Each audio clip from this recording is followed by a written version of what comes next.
भगवान शिव की कथा कर गई। सती मैया भगवान दक्ष प्रजापति के यहाँ पर जन्म ले ली। दक्ष के घर में, राजा दक्ष के घर में सती माता का जन्म तो हो गया। जन्म लेने के बाद माता सती शिव की आराधना करने लगी। उनका विवाह भगवान शंकर के साथ हो गया। शिव जी के साथ में जब विवाह हो गया, आनंद में रहने लगे सब।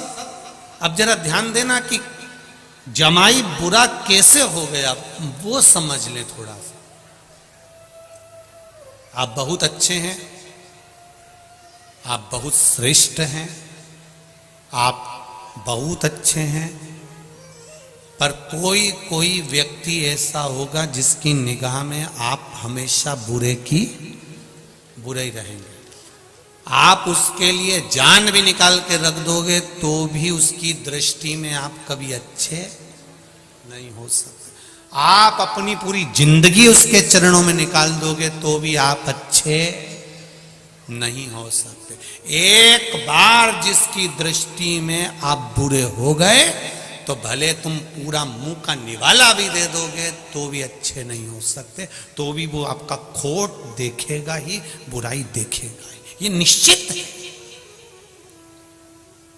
और यदि वो आप में खोट देख रहा है, आप में बुराई देख रहा है और आप उसके लिए अच्छा ही अच्छा कर रहे हैं, करो, मना नहीं है।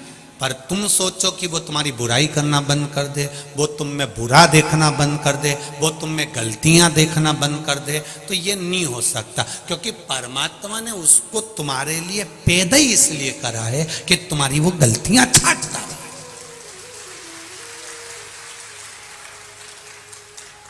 ऐसे कई लोग हैं, आप उनको प्रणाम कर लो, दंडवत कर लो, नमन कर लो, आप उनको सब कुछ कह लो, आप उनके लिए जान निकाल दो, उसके बाद भी वो 24 घंटे में पूरी कथा में यही ढूंढते रहेंगे कि गलती कहां करे और अपन को कहां पकड़ना है। बस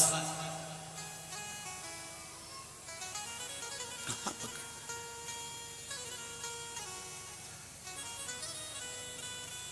जिस बहू की निगाह में सास बुरी हो गई, जिस सास की निगाह में जो बहू बुरी हो गई, वो बहू बेचारी 24 घंटा भी काम कर लेगी ना तो भी वो बुरी की बुरी ही रहेगी। तुम भले आगे बढ़ बढ़ के सब कर लो, तुम भले शादी में आगे बढ़ बढ़ के काम कर लो, तो भी किसी की निगाह में अगर तुम बुरे हो गए हो तो वो यही देखेगा कि आगे बढ़ बढ़ के काम कर रही, जरूर मायरे में जो साड़ी आ रही होगी ना, दो चार निपटा जाएगी। उसकी दृष्टि में तुम गलत हो गए ना तो कभी ठीक देख ही नहीं सकता। आप पूरा जान निकाल दो उसके लिए, पूरा प्राण निकाल दो आप उसके लिए, नहीं देखे। वो बुरा देख लिया उसने तो बुरा ही रहेगा। पर यह नहीं है कि हमको उसका बुरा करना। शिव महापुराण की कथा कहती है, भगवान विष्णु ने भगवान शंकर के पास में जहर भेज दिया, विष।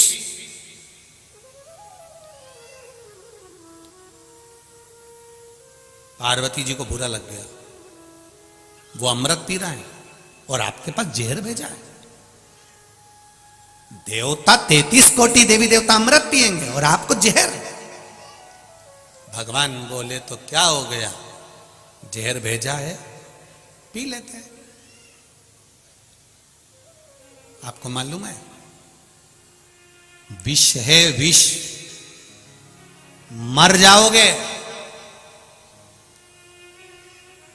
शंकर भगवान ने अपनी अर्धांगिनी को जो कहा है, संसार की सारी अर्धांगिनियां इस बात को अच्छे से सुन लेना। पार्वती जी कह रही है विष पियोगे मर जाओगे। शंकर भगवान कहते हैं जब मैंने तेरे साथ में 7 फेरे लिए थे, तेरे गले में मंगल सूत्र बांधा था,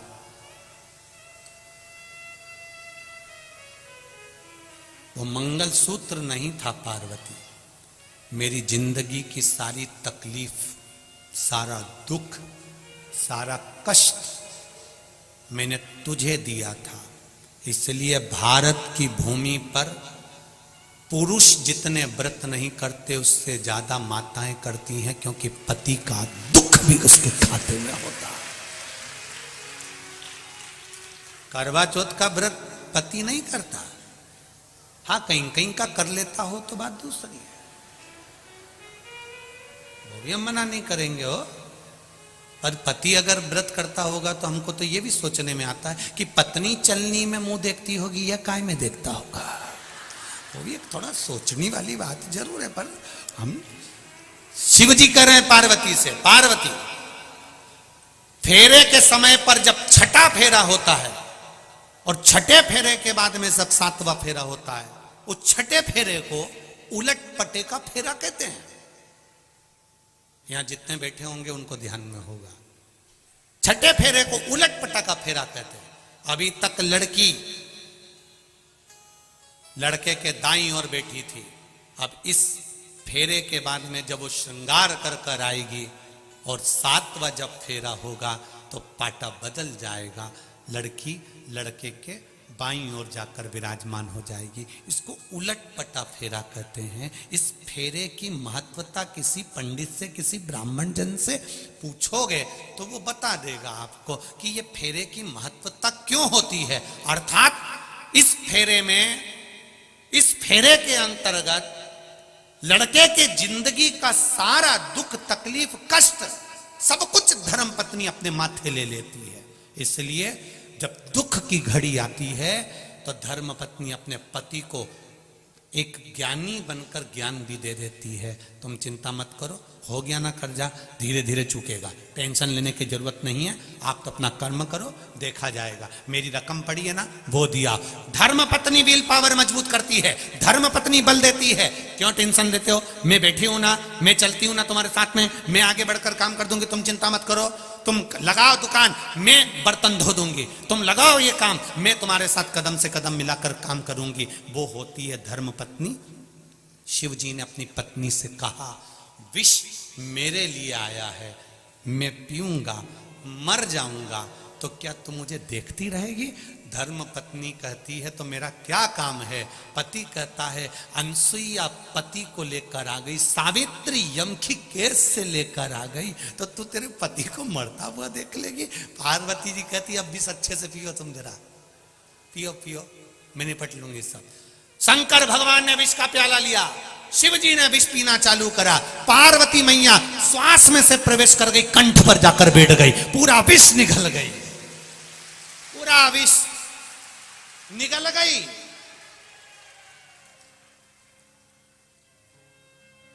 लोग पूछते हैं शंकर जी का स्वरूप नीला है, पार्वती काली कैसे हो गई?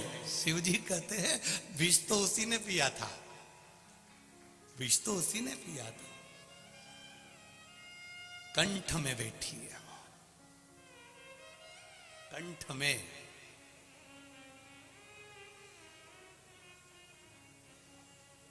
भीतर बैठकर विष शिव जी ने पिया। शंकर जी ने पार्वती से पूछा, पार्वती विष मेरे गले में है। पार्वती जी कहती हैं मैं भी आपके कंठ में ही हूं, आपने मेरे कंठ में मंगल सूत्र बांधा था, आपके कंठ में मैंने माला पहनाई थी, वो माला साधारण नहीं थी, तुम्हारी पार्वती तुम्हारे साथ कदम से कदम मिलाकर खड़ी, कदम से कदम मिलाकर। एक धर्म पत्नी का सबसे बड़ा धर्म है, पति अगर गलत मार्ग पर जा रहा है, व्यसन में जा रहा है, मदिरा पान में जा रहा है, मांसाहार में जा रहा है, जुए में जा रहा है, वेश्यावृत्ति में जा रहा है, धर्म पत्नी का फर्ज है उसको सुधारने का प्रयास करो। ये नहीं कि मायके में जाके बैठ जाऊंगी तो ये सुधर जाएगा। वो सिंदूर चढ़ा हुआ अभी तक बटुक भैरू था, तू गई तो काल भैरव बन जाएगा। उसको सुधारने की जवाबदारी तुम्हारी भी है, उसको संवारने की जवाबदारी तुम्हारी भी है।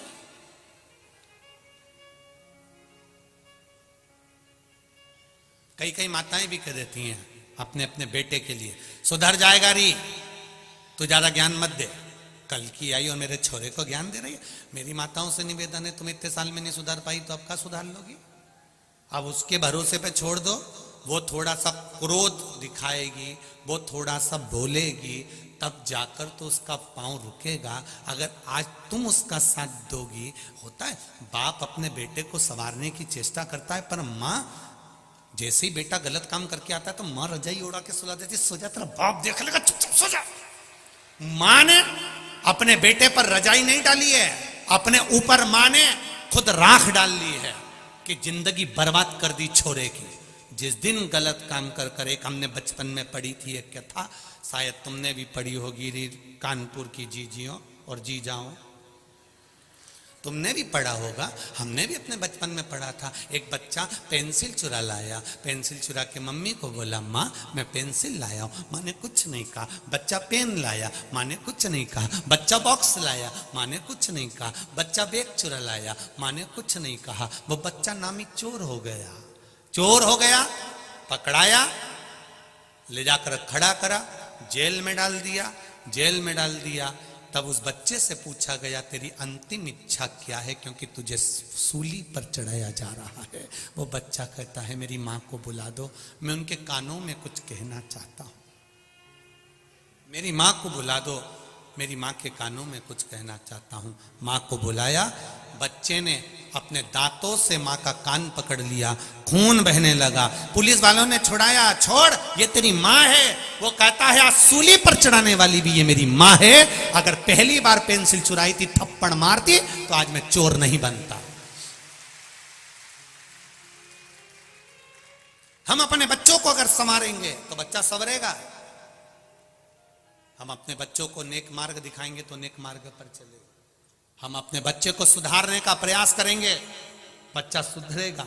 आप अगर बच्चे पर रजाई डाल रहे हो तो बच्चा भी सोचेगा कि मेरी माँ मेरा पक्ष ले रही है, तो वो गलत करेगा, ये निश्चित है। थोड़ा सा सवारी हमने पढ़ा है बचपन में, शायद आपने भी पढ़ा होगा। ऐसा नहीं है कि नहीं पढ़ा होगा, पढ़ा सबने होगा।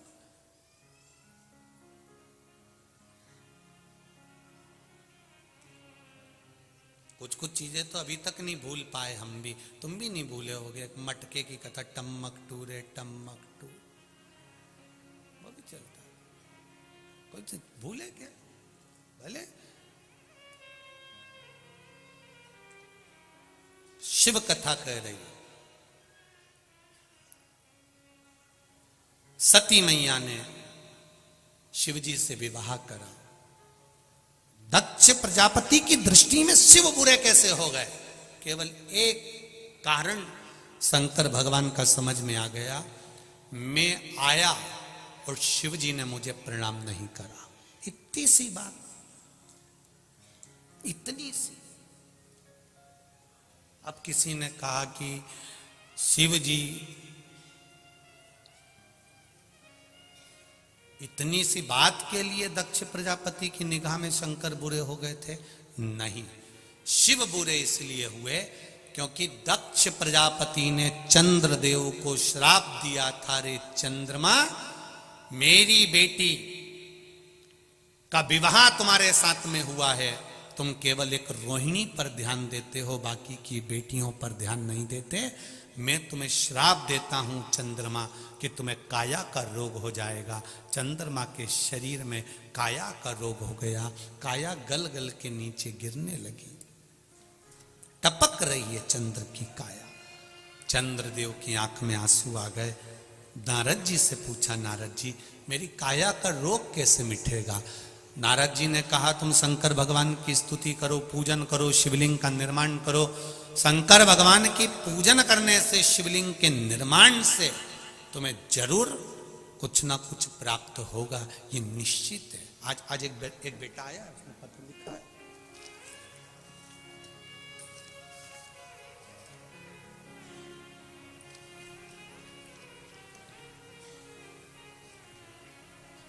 शुभम बिश्नोई, रायसेन मध्य प्रदेश से आए हैं। शुभम बिश्नोई कहीं हैं? आप ही हैं? दोनों हाथ हिला दो बाबू। श्री शिवाय नमस्तुभ्यम। बोलना चाहोगे क्या?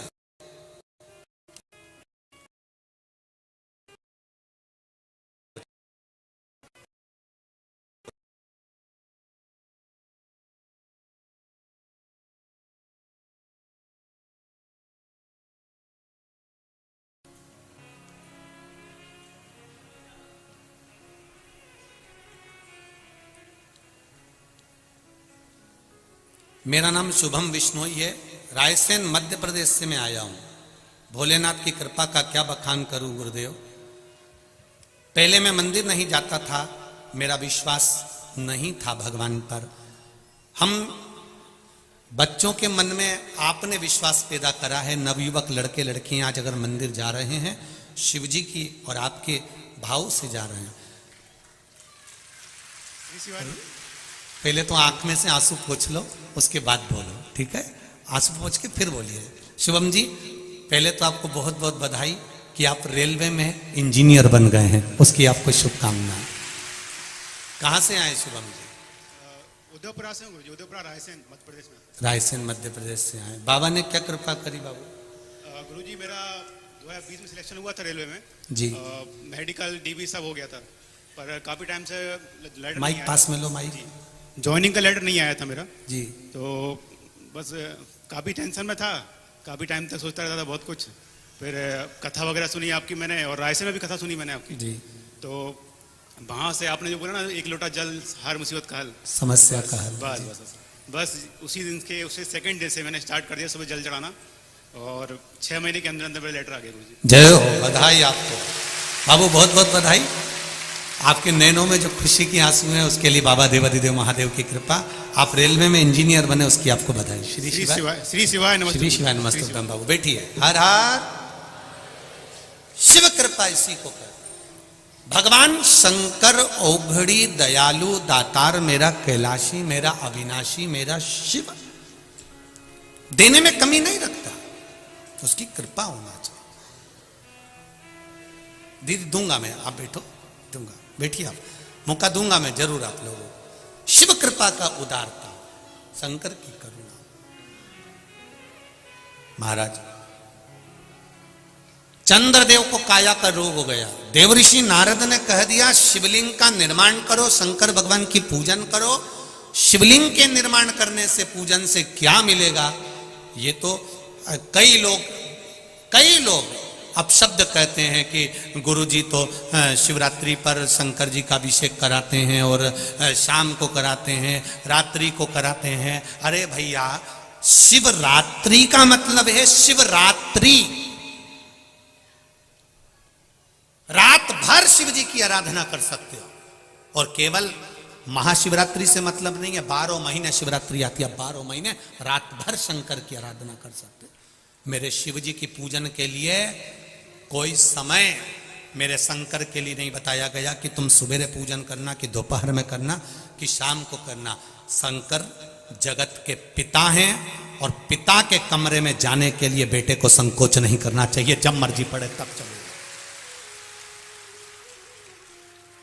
तुम्हारा मन करे जब भगवान भोलेनाथ के पास जाओ, तुम्हारा मन करे तब शिव के पास जाओ। जैसे रायसेन से आए हुए बेटे ने लिखा कि हम जैसे नवयुवक बच्चों में भगवान के प्रति विश्वास जागृत हुआ है शिव महापुराण के माध्यम से। और मेरे नवयुवक बेटा बेटियों से निवेदन है, संकोच मत करना। जैसे बेटे ने कथा सुनी, कथा सुनने के बाद दूसरे दिन से नियम बना लिया कि मेरा सब कुछ हो गया पर ज्वाइनिंग लेटर ही नहीं आ रहा, तो उसने भी तो हिम्मत कर कर शंकर के मंदिर में जाना चालू करा। लोगों ने ताने भी दिया होंगे, पढ़ा लिखा लड़का है, बताओ महाराज के कहने पे चल दिया। वो सियोर वाला महाराज ने तो लोगों को पागल करके रख रखा है, सबको मंदिर भेज देता है।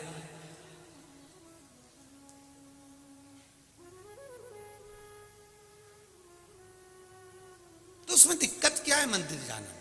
शिव मंदिर जाने में तकलीफ क्या है? सियोर वाले महाराज ने ये तो नहीं कहा आप लोगों से कि हमारे यहाँ आओ। सियोर वाला महाराज तो एक बात जरूर कहता है, कहीं मत जाओ पर शिव के द्वार जरूर जाओ, शंकर के द्वार जाइए, शिव की उदारता जरूर पाइए।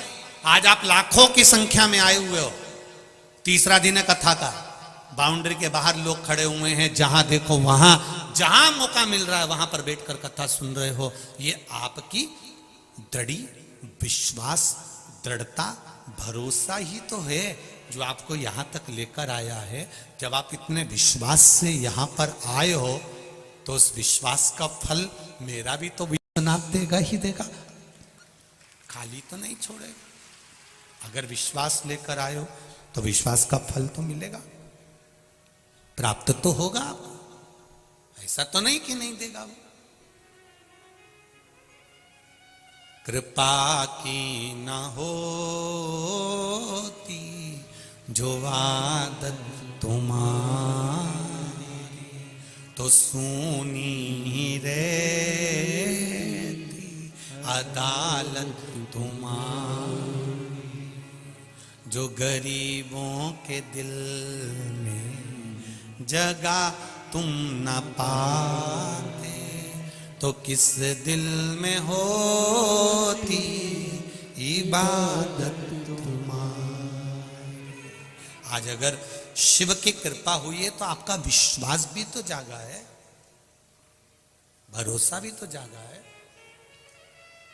दृढ़ता रखकर सुनिए। चंद्रदेव को काया का रोग हो गया, शिवलिंग का निर्माण करा, देवर्षि नारद के कहने पर करा। कम से कम शंकर भगवान की भक्ति तो करी, स्मरण तो करा, नाम जाप तो करा। और जब मंत्र जाप में डूब गए, जब मंत्र स्मरण में डूब गए, मंत्र जाप में डूब गए, नाम जाप में डूब गए, तब भक्ति का बल तो बढ़ा।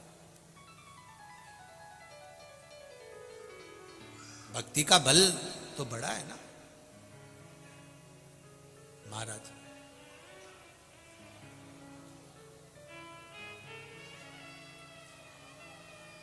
उस भक्ति के बल पर शिव की आराधना। कार्यकर्ता थोड़ा ध्यान दें, पत्रकारों को नीचे घूमने की परमिशन है, वो कहीं पर भी घूम सकते हैं क्योंकि वो पत्रकार है। इसका ध्यान रखें। कोई भी कार्यकर्ताओं को नीचे अगर पत्रकार कहीं से फोटो ले रहे हैं या लिख रहे हैं या बैठे हैं, उनको कोई मना नहीं है। पत्रकारों के लिए ये जागरूकता रहे, कार्यकर्ता इसका स्मरण रखें, क्योंकि वो भी अपना समय निकालकर यहाँ पर फोटोज लेने या लिखने या कथा का स्मरण करने आते हैं।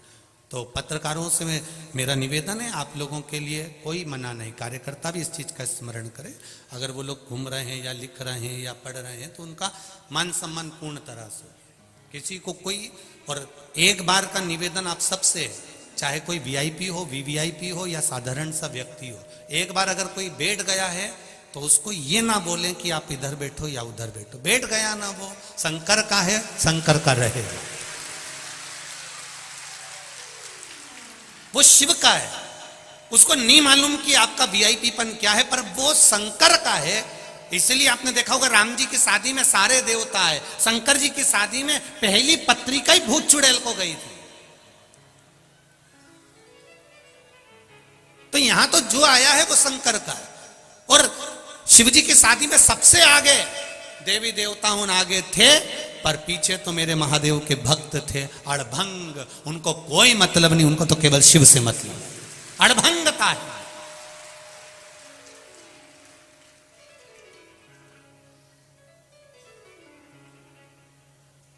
हमारा ये मना नहीं है, हमारे लिए वीवीआईपी वीआईपी और आप सब एक जैसे हो। हमारे लिए उसके लाखों दीवाने बड़े से बड़े उसके चरणों में कंकड़ माटी से पड़े, उसके लिए सब बराबर। गुलाब जामुन खाओगे तो भी पेट में जाएगी, रबड़ी खाओगे तो भी पेट में जाएगी। हो सकता है तुम्हारे पास में अलग डिपार्टमेंट हो, तुम भेज दो तो वो अलग बात है, पर मेरे महादेव के पास में तो एक ही डिपार्टमेंट है। जो शिव की कथा में आ गया, भगवान ने कह दिया वो भले कुछ भी है उसकी झोली में भर कर भेजूंगा। वो गरीब है अमीर है जो है, उसकी झोली मुझे भर। 3 घंटे कथा का रसतत्व आपके लिए और हमारे लिए। केवल आप कथा सुनते ऐसा नहीं है, हम भी कथा सुनते, वाचने के साथ में हम भी उस पर स्मरण करते। भक्ति का बल बढ़ाइए, उसका रसतत्व बढ़ाइए। शिव कथा कह रही, शिवलिंग का निर्माण करा। वो निर्माण करने के बाद में शंकर भगवान के शिवलिंग के निर्माण का जो आनंद था वो चंद्रदेव ने पा लिया और काया के रोग से मुक्त हो गए। काया के रोग से मुक्त। एक बात और आपसे कहेंगे, उतारिएगा। जिसके शरीर में सफेद चमड़ी पड़ने लगती है, चर्म रोग हो जाता है, या चेहरे पर आंख के पास में पूरा कालापन आ जाता है, उसको हमेशा याद रखना है, लाल चंदन का लेपन पीपल के पत्ते पर करिए। काय पर करना है? पीपल के पत्ते पर लाल चंदन का लेपन करिए। लेपन कर कर सोमवार की अष्टमी के दिन उसको लेपन कर कर वापिस निकाल कर शंकर भगवान पर उसका धीरे धीरे त्रिपुंड बनाकर लेपन करना प्रारंभ करिए। जब आप त्रिपुंड बनाकर लेपन करना प्रारंभ करें, उसके बाद उस चंदन को जो सोमवार की अष्टमी है तब निकाल कर लिया है और निकाल कर लाकर उसको डब्बी में रख लें। उस चंदन का प्रयोग चर्म रोग के स्थान पर थोड़ी थोड़ी मात्रा में करना प्रारंभ करें, पानी के साथ मिलाकर। परंतु उस चंदन को केवल 6 से 7 दिन में प्रयोग करिएगा, ज्यादा नहीं। धीरे धीरे चमड़ी, परंतु उसको सोमवार की अष्टमी के दिन सिद्ध कर कर बनाना है। उसको सोमवार की अष्टमी के दिन चढ़ाना है श्री शिवाय नमस्तुभ्यम या ओम नमः शिवाय या पंचाक्षर मंत्र या महामृत्युंजय मंत्र, जो आपको आता हो, शिव जी का जो नाम आपको याद हो उसको बोलकर चढ़ा दो। उसको लिया, फिर उसको अपने शरीर पर लगाना प्रारंभ करो। उसका फल आपको 15 दिन के अंदर धीरे धीरे धीरे धीरे प्राप्त होना प्रारंभ हो।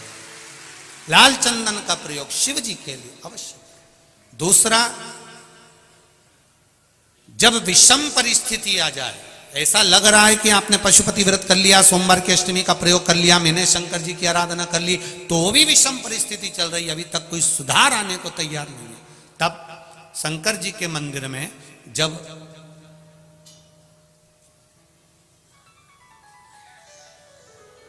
बेलपत्र चढ़ाने के लिए आप जाएं, तब प्रयास करिएगा कि बेलपत्र को, अशोक सुंदरी का स्थान सबको मालूम है ना? बोलो, जम के बोलो जरा, मालूम है सबको? अशोक सुंदरी वाली जगह पर बेलपत्री को, डंडी वाली जो जगह है जहां से पानी बहकर जाता है, उधर रखना। उसी बेलपत्री को वापस उठाना है। शिव जी के शिवलिंग पर जब बेलपत्री रखो तो डंडी का भाग, आप यहां बैठे हो तो डंडी का भाग पीछे की ओर होना चाहिए। शिवलिंग जैसे ये है तो डंडी का भाग पीछे की ओर। उसको रखकर 7 लोटा जल भगवान शंकर पर समर्पित कर दीजिए, अपने भाव को रखते हो। अगर विषम परिस्थिति चल रही है, आपने पशुपति व्रत कर लिया, सोमवार के अष्टमी का कर लिया, उसके बाद भी कार्य नहीं हो रहा, अटक रहा है किसी कारणवश, कोई फाइल मोटी है, थोड़ा समय लग रहा है, तो 7 लोटा जल का प्रयोग करें। धीरे धीरे 7 लोटा जल शिव जी को बाल्टी में भरकर ले जाएं अपने घर से। 7 कलश जल शिव जी को समर्पित करना है और समर्पित करने के बाद उस बेलपत्री को वापिस अपने ही घर पर लेकर आ जाना। 11 दिन 21 दिन उसको रखो, फिर उसका विसर्जन वापिस किसी नदी, सरोवर, तालाब या वृक्ष के नीचे कर दीजिए। बाबा हाथ पकड़कर बाहर निकाल ही देगा। परिस्थिति अगर बहुत विचित्र, विषमता, बहुत विषम परिस्थिति में उस जगह पर इसका प्रयोग कर सकते। शंकर भगवान को रिझाना, बेलपत्र का प्रयोग भगवान शिव को रिझाने का जो आनंद है, शिव को जो मनाने का आनंद है, वो एक स्वरूप ही अलग है, उसका एक स्वरूप आनंद। शंभु शरणे पड़ी मांगू घड़ी रे घड़ी, दुख काटो दया करी निदर्शन। शिव की आराधना का फल प्राप्त करें, भक्ति प्रबल होनी चाहिए। चंद्रदेव की काया ठीक हो गई। आज दक्ष प्रजापति की सभा लगी है, शिव जी जाकर बैठ गए, उठ नहीं पाए, नमन नहीं कर पाए, प्रणाम नहीं कर पाए, देख नहीं पाए। जब नहीं देखा, दक्ष प्रजापति को क्रोध आ गया। क्रोध आया, खड़े हो गए, श्राप दे दिया, रे शिव, ये केवल देखने का श्राप नहीं है, ये केवल दक्ष प्रजापति ने इसलिए शंकर जी का अपमान करा क्योंकि इन्होंने चंद्रदेव की काया को ठीक कर दिया था। श्राप दिया था दक्ष प्रजापति ने, और चंद्रदेव जब सभा में आकर बैठे तो उनकी काया ठीक थी। चंद्रदेव की काया बिल्कुल ठीक। दक्ष प्रजापति ने पूछा, चंद्रदेव की काया ठीक कैसे हो गई? मैंने श्राप दिया था तो ये तो ठीक नहीं होना था, फिर ये ठीक कैसे हो गया? तब देव ऋषि नारद ने कहा, दक्ष प्रजापति, तुमने श्राप दिया है पर संवारने वाला वो भोलेनाथ सामने बैठा हुआ है। उसने सवाल, शिव ने इसको अच्छा कर दिया, हाँ, शंकर भगवान ने इसको अच्छा कर दिया, हाँ। रुको, अब गुस्सा